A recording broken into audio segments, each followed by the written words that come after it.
Oh, jadi hari ini lanjut baca buku Broken But Held by Monica Petra. Kita lanjut dari halaman 4 ya.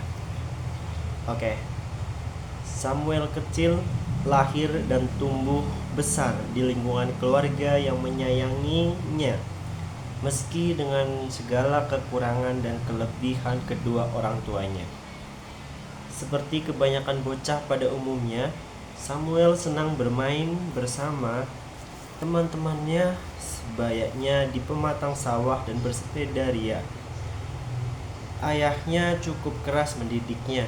Ketika dia tidak pulang ke rumah tepat waktu pukul 16 WIB, maka hukuman siap menantinya. Mungkin itu salah satu hal yang ikut menjadi andil dalam membentuk karakter Samuel kecil.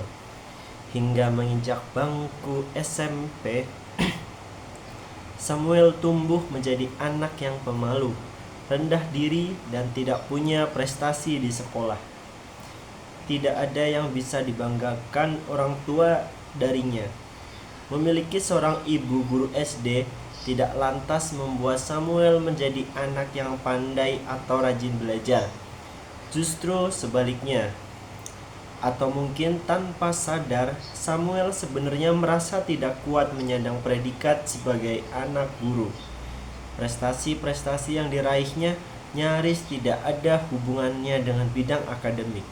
Sebutlah, dia justru mendapat juara pertama lomba makan kerupuk sewaktu 17-an dan piagamnya masih utuh sampai sekarang.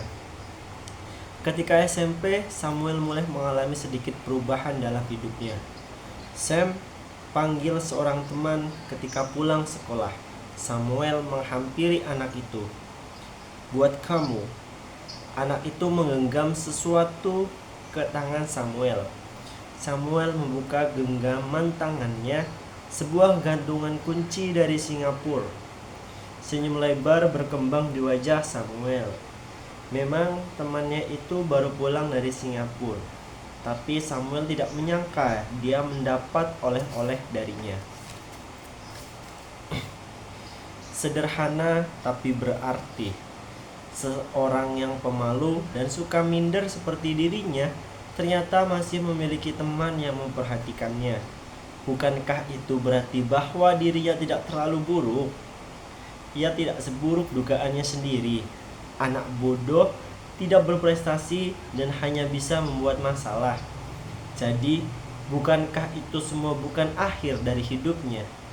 Bukan berarti kalau dia bodoh atau orang tuanya tidak bangga padanya, maka hidupnya berakhir. Tidak, bukan. Samuel terus mengingat dan memaknai hal itu hingga kini. Disitulah Samuel mulai merasa rasa percaya dirinya bangkit. Dia mengenal lingkungan baru yang sama sekali berbeda dengan sebelumnya. Kehidupan SMP menantinya dengan cemerlang. Teman-teman SMP yang semangat mudanya lebih lepas dan menggelora membuat Samuel merasa menemukan jati dirinya. Dia seperti melihat cerminan dirinya dalam teman-temannya itu. Saat-saat inilah yang membuat Samuel kuat dan lebih bersemangat. Dia begitu bersyukur memiliki teman-teman yang peduli dan mau sepenanggungan dengannya. Samuel merasakan punya arti dalam hidup orang lain. Mereka, anak-anak yang dicap badung oleh sekolah, justru menjadi orang-orang yang paling membanggakan bagi seorang Samuel. Orang-orang yang mengangkat hidupnya menjadi berharga. Ada penerimaan di sana. Mulailah Samuel melepas topeng masa kecilnya dan menjalani kehidupan dengan lebih berani. Samuel ingin berkumpul kembali dengan teman-teman SMP-nya itu. Hanya saja sayangnya tidak semua dari mereka Samuel ketahui keberadaannya hingga kini. Pada masa SMP ini pula, Samuel mulai tertarik dan suka bereksperimen dengan barang-barang medis. Sampai-sampai dia dijuluki dokter gila oleh teman-temannya. Suatu kali salah seorang teman sekelasnya memasukkan seekor bunglon ke dalam tas Samuel. Berharap Samuel akan ketakutan dan menjerit-jerit seperti anak perempuan yang disibak roknya. Tetapi nyatanya Samuel justru sangat tenang, sangat senang. Dia membawa bunglon itu ke laboratorium untuk dibedah. Dia menciptakan pisau bedah yang ujungnya berupa cutter dan disambung dengan adaptor. Harapan Samuel, bunglon itu tetap bisa bertahan hidup setelah dilakukan pembedahan. Namun sayangnya, hal itu tidak terjadi. Bunglon itu mati di tangan dingin seorang Samuel. Gila. Ya, gila. Itulah Samuel. Masa kecilnya sudah diwarnai dengan kegilaan-kegilaan serupa itu. Tidak hanya anak seperti dirinya, dia bangga dengan eksperimennya dibanding dengan nilai-nilai pelajarannya yang memang tidak bagus. Lebih baik baginya pergi di malam hari mencari jangkrik di sawah dan membuatkan obat tidur untuk mereka daripada harus mengerjakan PR bersama ibu di rumah seperti kebanyakan anak sebayanya. Samuel yang unik. Kehidupan terus berjalan dengan segala keberadaan diri Samuel di tahun 1997. Ketika Samuel menginjak SMA, peristiwa besar yang tidak mungkin dilupakannya terjadi. Ayahnya meninggal akibat stroke. Masih teringat oleh Samuel. Ketika itu, ibunya yang pertama kali mendapatkan kabar tentang kematian ayahnya langsung menyusul ke Bali. Ayah Samuel sedang ada tugas di Bali. Sangat disayangkan, beliau tidak sempat dapat penanganan dari tim medis. Nyawanya tidak tertolong. Samuel mengetahui kabar ini setelah jenazah ayahnya dibawa pulang. Rasa sedih memang menjalar dengan cepat, tetapi waktu tidak berhenti berputar, bukan? Tantangan baru sudah membentang di depan. Sekarang, barulah terpikir bahwa banyak hal baik yang sudah diajarkan dan ditinggalkan oleh sang ayah. Hajaran, didikan, yang terkadang waktu dulu terasa membekas karena menyakitkan. Sekarang tiba-tiba terasa sangat dirindukan oleh Samuel. Tidak ada lagi yang akan marah-marah saat dia pulang lewat dari pukul 16 WIB. Samuel tidak akan pernah sempat membahagiakan ayahnya. Tidak akan sempat membuatnya bangga. Samuel belum pernah sekalipun menunjukkan nilai rapot dengan angka 9 atau 10 pada ayahnya. Ingin sekali Samuel meraih ranking 1 di kelas, tapi itu seperti mimpi belaka. Samuel berpikir, rasanya hidup sulit sekali berpihak padanya. Setelah ini, semua akan bagaimana? Ayahnya hanyalah seorang PNS dengan uang pensiun bulanan yang tidak seberapa. Mungkin uang itu hanya cukup untuk makan selama 1 minggu. Belum untuk membayar uang listrik dan air. Apa Samuel akan tega begitu saja jika listrik di rumah harus padam gara-gara nunggak membayar? Betapa menyedihkannya membayangkan itu semua. Itu tidak boleh terjadi. Tekad Samuel bulat. Sebagai anak tengah dari 3 bersaudara, Samuel bisa dikatakan cukup dewasa dalam pemikiran dan tidak egois.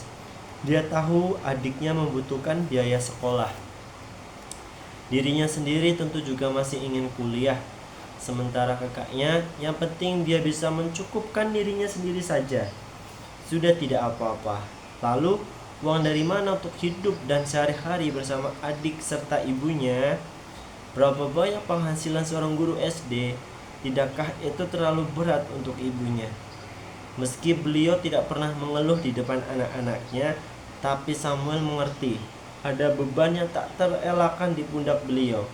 Samuel ingin mengangkat lepas beban itu.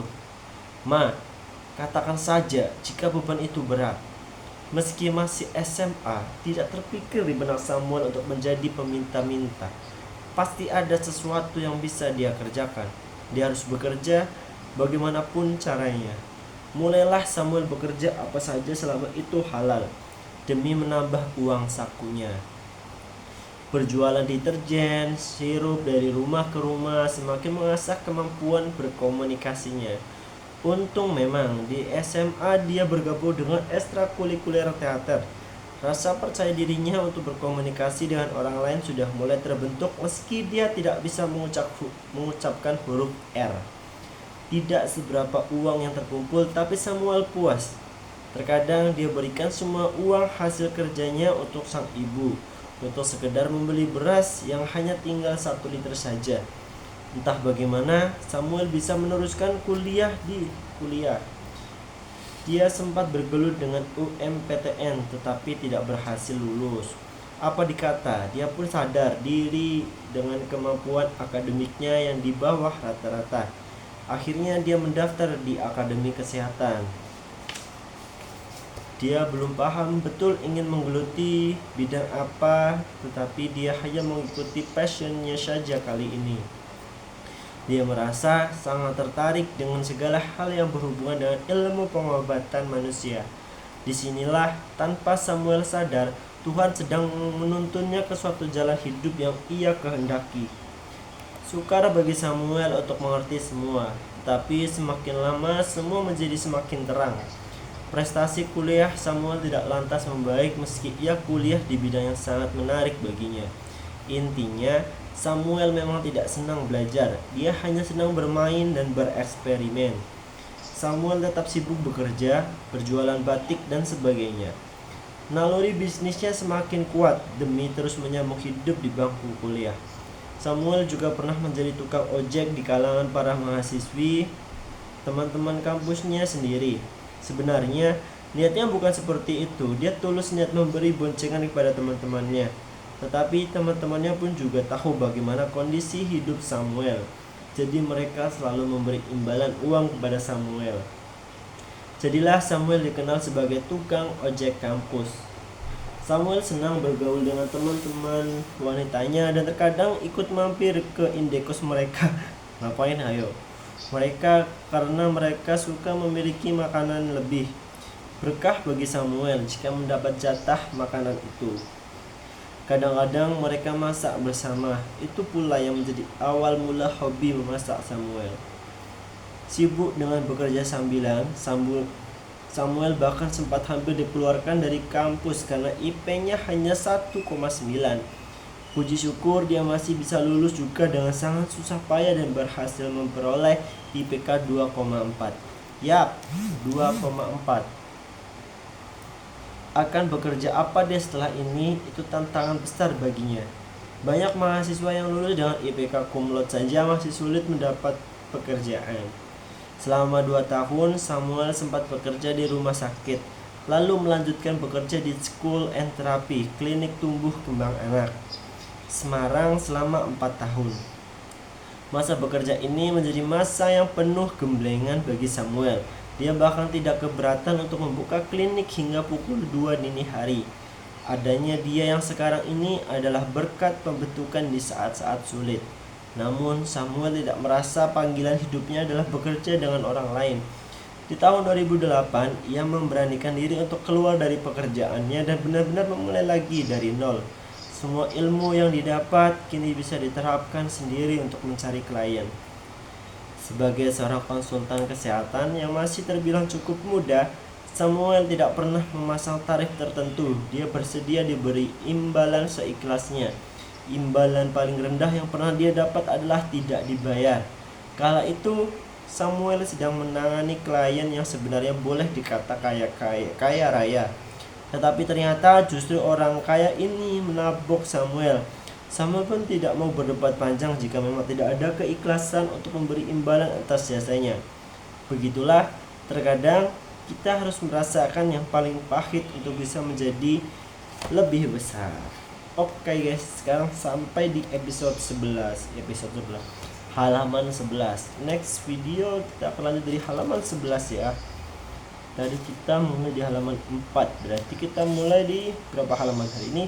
4, 5, 6, 7, 8, 9, 10, 11, 7 halaman malam ini. Thank you for watching and thank you for mendengarkan video ini. Thank you, bye bye.